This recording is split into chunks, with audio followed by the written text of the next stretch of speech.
Sekarang kita bahas tentang tauhid rububiyah, uluhiyah, asma wa sifat.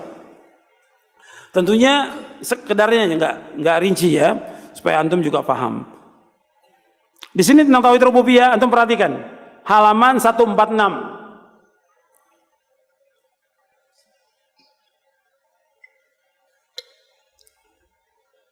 Sebelum saya bahas, saya mau tanya kepada antum. Tauhid rububiyah ini diakui tidak oleh kaum musyrikin? Diakui. Oleh kaum kufar diakui tidak? Diakui. Ketika ditanya, wala in sa'altau man khalaqas samawati wal arda la yaquluna Allah. Kalau kamu tanya kepada mereka, siapa menciptakan langit dan bumi, mereka katakan siapa? Allah. Tapi mereka tidak dikatakan beriman, tidak dikatakan mereka Islam. Karena apa? Belum mengikhlaskan ibadah hanya kepada Allah. Maka ini kita lihat sekarang, ya. Antum perhatikan sini.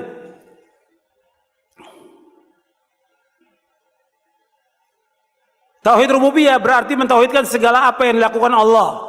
Jadi tauhid rububiyah berkaitan dengan perbuatan Allah, apa yang Allah lakukan.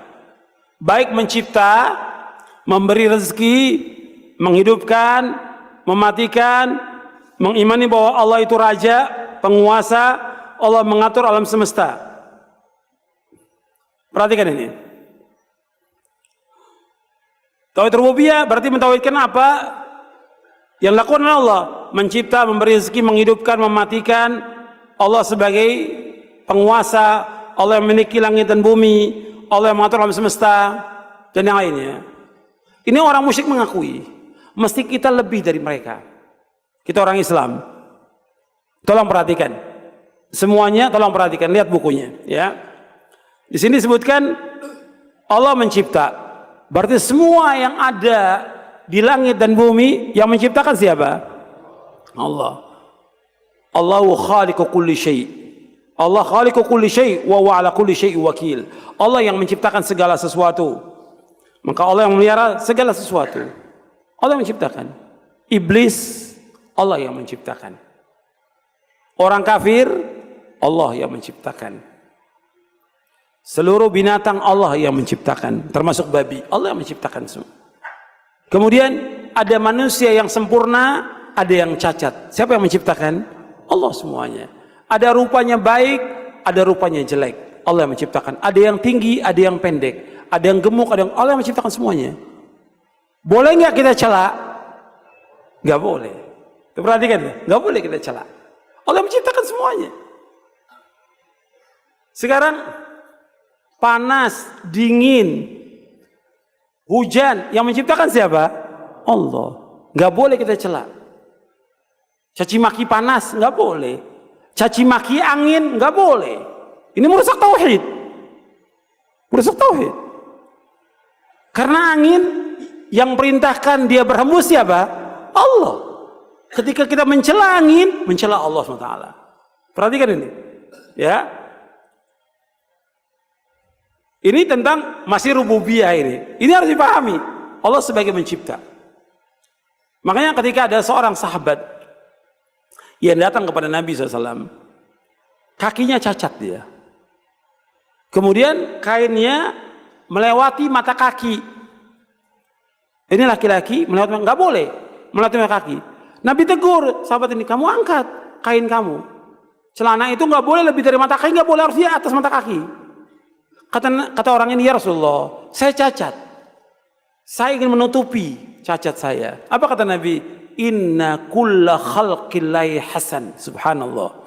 Kata Nabi, sesungguhnya semua ciptaan Allah itu indah. Irfa' thawbak, kamu angkat kainmu. Semua ciptaan Allah indah. Dia cacat, dia nggak sempurna, tetap indah. Karena Allah yang menciptakan semuanya. Semuanya indah. Kata Nabi, semua ciptaan Allah itu indah. Nggak boleh kita cela. Dilarang oleh Allah dalam Al-Quran.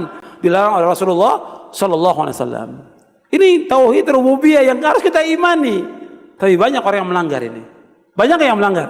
Banyak. Caci maki angin, hujan, sampai banjir bisa caci maki hujan. Hujan nggak ada salah. Allah yang turunkan hujan. Banyak lagi yang lain. Ini masih soal ini. Yang kedua, ya, perhatikan ini. Supaya antum paham. Antum udah baca tapi belum paham. Allah memberikan rezeki. Perhatikan, Allah memberikan rezeki kepada semua makhluk ini. Allah yang menciptakan, Allah menjamin rezeki mereka semuanya. Siapa aja, semua Allah yang ciptakan, dan apa saja Allah yang ciptakan pasti dikasih rezeki. Dan seorang tidak akan mati kecuali kalau jatah rezekinya habis. Harus kita imani. Sambil ayat yang Allah menciptakan manusia, Allah yang memberikan rezeki. Yang antum sudah hafal ayatnya. Allah berfirman dalam surah Az-Zariyat ayat 56 sampai ayat 58. Wa ma khalaqtul jinna wal insa illa liya'budun. Ma uridu minhum rizqin wa ma uridu an yut'imun. Innallaha war-razzaqu dzul quwwatil matin. Dan aku tidak jadikan jin dan manusia untuk beribadah kepadaku. Aku enggak minta rezeki dari mereka. Ya minta, dan aku enggak minta mereka memberikan makan kepadaku. Allah yang memberikan rezeki kepada mereka semuanya. Allah Ar-Razzaq Dzul Quwwatil Matin. Allah yang maha kuat, Allah yang maha kokoh. Anda perhatikan di sini. Allah yang menciptakan, Allah yang menanggung rezeki semuanya. Makanya kita yakin kepada Allah SWT bahwa Allah memberikan rezeki. Perhatikan, tolong perhatikan dan tolong perhatikan. Supaya manfaat buat antum. Anda perhatikan, kalau Allah memberikan rezeki kepada orang kafir, memberikan rezeki kepada orang fajir yang jahat, Allah memberikan rezeki kepada orang yang berbuat maksiat, nggak mungkin Allah nggak berikan rezeki kepada kita yang ruku dan sujud kepada Allah. Harus yakin seperti itu. Setiap talibul ilm, setiap muslim harus yakin. Karena Allah memberikan rezeki kepada Allah, kita laksanakan perintah Allah, pasti dikasih rezeki oleh Allah. Kita nuntut ilmu, wajib, tetap rezeki akan diberikan oleh Allah. Kita ibadah, tetap terus jalan, Allah berikan rezeki. Kita dakwah terus, jangan mengharapkan sesuatu dari manusia. Tapi kebanyakan manusia mengharapkan sesuatu dari manusia, minta-minta. Hukumnya haram dalam Islam. Bahkan ada dai yang mengharapkan saya ngajar harus dikasih uang. Saya nggak mau kalau nggak dapat uang. Nggak boleh dalam Islam. Kewajiban menyampaikan dakwah wajib. Ketika dia jadi imam salat wajib. Ketika azan dikumandangkan dia wajib menjadi wajib. Nuntut ilmu wajib. Maka kita mengharapkan rezeki dari siapa? Dari Allah, bukan dari manusia. Nggak boleh kita iri kepada orang, nggak boleh dengki pada orang, tapi minta kepada siapa? Pada Allah. Allah sebutkan dalam surah An-Nisa di ayat 32, wala tatamannau ma faddalallahu bi ba'dakum ala ba'd lirrijal nasibu mimma iktasabu walin nisa'i nasibu mimma iktasabna was'alullaha min fadli innallaha kana bikulli syai'in alima. Allah berfirman dalam surah An-Nisa surah yang keempat ayat 32, dan jangan kamu mengharap, kata Allah SWT, jangan kamu mengharap apa yang Allah berikan, karuniakan sebagian kan atau sebagian yang lain. Jangan iri kepada orang, jangan iri. Bagi laki-laki apa yang Allah berikan kepada mereka, bagi perempuan juga apa yang Allah berikan kepada mereka, apa yang mereka telah usahakan. Was'alullah min fadli, minta kepada Allah, minta kepada Allah. Innallaha kana bikulli syai'in alim, Allah mengetahui segala sesuatu. Makanya dikatakan oleh Al-Imam Ibnu Qayyim di dalam kitabnya Madarijus Salikin, orang yang minta-minta kepada manusia rusak tauhid rububiyahnya. Rusak tauhid rububiyah. Kalau kita lihat banyak penuntut ilmu minta kepada penuntut ilmu yang lain. Dai minta pada muridnya. Enggak boleh dalam Islam. Enggak boleh. Minta kepada Allah, was'alullaha min fadli. Dengan kita ibadah kepada Allah, Allah berikan rezeki seperti air yang mengalir rezeki itu. Jangan mengharap sesuatu manusia kita jadi orang yang paling kaya di muka bumi ini.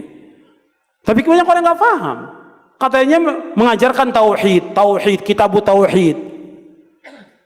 Tapi masih minta-minta pada orang. Nggak boleh dalam Islam, tidak boleh. Nggak boleh ceritakan kesulitan kita kepada orang supaya dibantu. Ustadz, gimana kabar Ustadz? Baik, cuma anak saya sakit. Supaya apa? Supaya orang pada bantu anaknya sakit. Ustadz, gimana Ustadz kabarnya? Baik, cuma anak saya belum bayar SPP. La haula wala quwwata illa billah. Menghinakan diri pada manusia. Nggak boleh dalam Islam seperti itu. Kita punya izzah. Makanya Nabi bersabda SAW di dalam hadis yang hasan diriwayatkan Imam Tabrani dalam Mu'jamul Awsat, Nabi bersabda, dan juga dalam kitabnya Hilyatul Auliya, dan juga dalam kitab Mustadrak Hakim, Nabi bersabda, wa'lam anna syarafal mu'min qiyamu bil lail wa izzahu istighna'u 'anil nas. Kata Nabi, ketahuilah bahwa kemuliaan seorang mukmin dengan bangun tengah malam, salat tahajud tengah malam, Dan kemuliaannya dia tidak mengharapkan sesuatu dari manusia. Tidak minta-minta pada manusia, tidak. Minta kepada Allah. Allah yang mengajarkan was'alullaha min fadli. Minta kepada Allah saja. Nabi mengajarkan kepada Ibnu Abbas yang masih remaja, idza sa'alta fas'alillah wa idza sta'anta fasta'in billah. Apabila engkau minta kepada Allah. Kalau kamu minta tolong pada Allah. Iyyaka na'budu wa iyyaka nasta'in. Hanya kepada engkau ya Allah kami beribadah. Hanya kepada engkau ya Allah kami mohon pertolongan. Ini tauhid rububiyah. Dari segi ini rezeki aja masih belum yakin. Masih banyak keluhan, luar biasa keluhannya. Enggak dari ustadznya, enggak dari penuntut ilmunya, ya istrinya juga ngeluh. Terus ngeluh, enggak ada habisnya, enggak ada syukurnya kepada Allah. Seandainya, perhatikan ini, seandainya kita punya cuma satu gelas ini, gelas kecil, beras, enggak ada yang lain. Kita bisa masak, kita makan, istri kita makan, itu udah nikmat yang paling nikmat dari Allah SWT.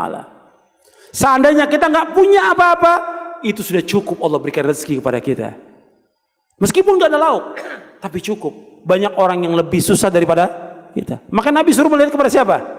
Melihat kepada yang bawah, bukan melihat yang atas orang kaya, bukan. Kata Nabi, unzuru ila man huwa asfala minkum wa la tanzuru ila man huwa fawqakum fa huwa ajdaru alla tazdaru ni'matallahi 'alaikum. Lihat kepada yang bawah kamu, jangan lihat yang atas. Jangan lihat yang atas, lihat yang bawah. Supaya kamu nggak menganggap remeh nikmat Allah kamu. Jadi jangan lihat yang atas, kata Nabi, lihat yang bawah. Jadi kita bersyukur pada Allah. Bahkan kata Nabi, orang yang diberikan oleh Allah aman, sehat, dia punya rezeki pas-pasan, seolah-olah dia menguasai dunia. Karena nikmat Allah, kalau kita mau hitung, nikmat mata, ya, nikmat telinga, nikmat yang lain, sangat banyak yang wajib kita syukuri. Maka kalau ada kekurangan sedikit dari harta itu, jangan kita keluhkan kepada manusia. Karena yang memberikan rezeki siapa? Allah. Masa kita keluhkan Allah itu kepada manusia? Salah nggak? Salah. Keluhkan kepada siapa? Kepada Allah. Ya Allah, saya nggak punya beras ya Allah. Saya nggak punya uang ya Allah. Saya nggak punya biaya untuk rumah sakit, untuk sekolah. Minta kepada Allah, adukan semuanya kepada Allah, jangan kepada manusia. Karena yang mau mendengar keluhan kita hanya siapa? Hanya Allah saja. Yang mendatangkan manfaat kepada kita siapa? Allah. Yang menolak bahaya hanya Allah. Yakin, saya yakin. Ini masih rububiyah. Ini aja kalau dikaji luas, kita baru paham. Iya, baru paham. Kemudian menghidupkan, mematikan, juga demikian. Ketika ada saudara kita mati, keluarga kita mati, jangan stres. Jangan seperti orang kita lihat di negeri-negeri yang ada di Timur Tengah atau tempat lain, orang mati tiap hari. Kita yakin kan, innalillahi wa inna ilaihi raji'un. Kita milik Allah dan kembali kepada Allah. Ketika ada kematian, kita hadapi dengan tenang. Dengan tenang kita hadapi, bukan dengan teriak-teriak histeris, dengan segala macam. Sedih manusia wajar, Nabi juga sedih ketika cucunya meninggal dan anaknya meninggal. Tapi nggak perlu kita adukan semuanya sampai berlarut-larut, berpekan-pekan, berbulan-bulan. Tidak boleh dalam Islam, nggak boleh. Soalnya kita nggak yakin bahwa kita semuanya milik siapa? Milik Allah. Ketika anak kita dicabut nyawanya, orang tua kita dicabut, dikembalikan kepada siapa? Kepada pemiliknya. Yang miliki siapa? Allah. Nanti begitu juga berkaitan dengan harta kita. Harta kita yang kita miliki milik siapa? Milik Allah. Allah suruh kita untuk apa? Untuk sedekah, untuk infak, keluarkan zakatnya. Pasti Allah akan ganti dengan yang lain. Ini rububiyah. Banyak belum paham, masih ditahan uangnya, nggak mau sedekah, nggak mau wakaf, nggak mau menolong kaum mukminin. Padahal dia punya harta yang sebanyak-banyaknya. Padahal yang dia miliki itu milik siapa? Milik Allah. Allah suruh kita sedekahkan. Makanya Allah mengatakan, meskipun itu milik Allah dan maha adilnya Allah, Allah ganti semua yang kita keluarkan. Wa ma anfaqtu min syai'in fa huwa yukhlifuhu wa huwa khairur raziqin. Apa saja yang kamu infakkan pasti diganti oleh Allah, dan Allah sebaik-baik pemberi rezeki. Ini masih apa ini pembahasannya? Rububiyah. Belum ada yang lain, rububiyah. Masih pelit, kikir, kedekut, bakhil, luar biasa. Bakhil. Padahal udah tahu rububiyah. Ini hartanya, mobilnya, rumahnya, semua milik Allah. Kenapa dia nggak sedekahkan? Kenapa dia nggak bantu pondok-pondok salaf? Kenapa dia nggak bantu dai-dai yang membutuhkan bantuan Kenapa dia gak bantu untuk berkembangnya dakwah ini? Kenapa? Kenapa ditahan? Lepaskan, Allah akan ganti yang lebih baik daripada itu. Karena semua bukan milik kita. Itu harta yang sebanyak yang kita infakkan pasti diganti oleh Allah. Apalagi cuma berupa makanan, jangan ditahan di rumah, lepaskan, kasih manusia yang lainnya. Ini rububiyah. Belum lagi nanti kita bicara uluhiyah, ya. Kita tambahkan satu lagi, karena ini pokok dakwahnya para nabi, baru setelah itu tanya jawab. Tauhid uluhiyah. Bahwa tauhid uluhiyah ini tauhidul ibadah. Semua nabi, semua rasul alaihi wassalatu wassalam, semuanya mendakwakan dakwah ini, mendakwakan tauhid ini agar manusia beribadah hanya kepada Allah saja. Karena Allah sebutkan yang tadi ayatnya, wa ma khalaqtul jinna wal insa illa liya'budun. Tidak aku ciptakan jin dan manusia untuk beribadah kepada aku. Beribadah kepada Allah artinya mentauhidkan Allah. Tidak ada makna ibadah tanpa tauhid. Dan tidak akan benar ibadah itu tanpa tauhid. Yang kan ibadah itu artinya mentauhidkan Allah Subhanahu wa taala. Dan seluruh nabi, seluruh rasul semuanya mendakwakan dakwah tauhid. Allah berfirman dalam surah An-Nahl di ayat 36, "Wa laqad ba'atsna fi kulli ummatin rasulan an i'budullaha wa ijtanibut taghut." Ayatnya dalam di halaman 155.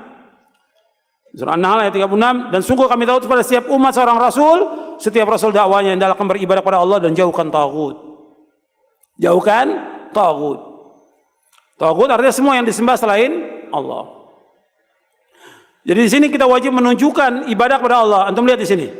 Antum baca halaman 152. Tauhid uluhiyah dikatakan juga tauhid ibadah, yang berarti mentauhidkan Allah melalui segala pekerjaan hamba, yang dengan cara itu mereka dapat mendekatkan diri kepada Allah apabila hal itu disyariatkan olehnya, seperti berdoa, takut, roja, mengharap, mahabbah, cinta, zabah, menyembelih, bernazar, isti'anah, meminta pertolongan, istighatsah, minta pertolongan di saat sulit, isti'adzah, minta perlindungan, dan segala apa yang disyariatkan dan diperintahkan Allah dengan tidak menyekutukan Allah dengan sesuatu pun juga. Semua ibadah ini dan lainnya harus dilakukan hanya kepada Allah semata dan ikhlas karena Allah, dan ibadah tersebut tidak boleh dipalingkan kepada selain Allah. Jadi kita berdoa hanya kepada Allah, nggak boleh kepada yang lain. Tapi kalau kita lihat fenomena kaum muslimin, sebagian kaum muslimin masih menyembah apa? Kubur. Datang ke kubur-kubur wali, kubur-kubur habib, kiai dan yang lainnya. Mereka datang untuk apa di sana? Minta. Dengan alasan mereka tawassul. Minta kepada penghuni kubur, boleh atau tidak? Hukumnya haram dan termasuk dosa besar yang paling besar. Karena perbuatan apa? Syirik, menyekutukan Allah. Masih ada di tengah kaum muslimin, banyak, jutaan. Maka kita harus ingatkan bahwa dakwah Nabi dan Rasul mengajak umat untuk beribadah hanya kepada Allah saja, mentauhidkan Allah, menjauhkan segala macam perbuatan syirik. Sekarang kalau dia pakai akal yang waras, gimana? Orang datang ke kubur, kiai, ustadz, habib dan yang lainnya, padahal mereka nggak bisa memberikan manfaat, nggak bisa menolak bahaya. Waktu mereka mati aja dimandikan, dikafankan, disolatkan, digotong sampai ke pemakaman, dikubur, nggak bisa apa-apa. Setelah dikubur, orang datang berbondong-bondong minta sesuatu. Akalnya nggak bisa terima, apalagi syariat. Ini perbuatan syirkun akbar, syirik yang paling besar, masih dilakukan di tengah-tengah kaum muslimin. Makanya selalu diingatkan, nggak boleh. Dan ini perbuatan syirik yang besar. Saya pikir cukup sampai di sini.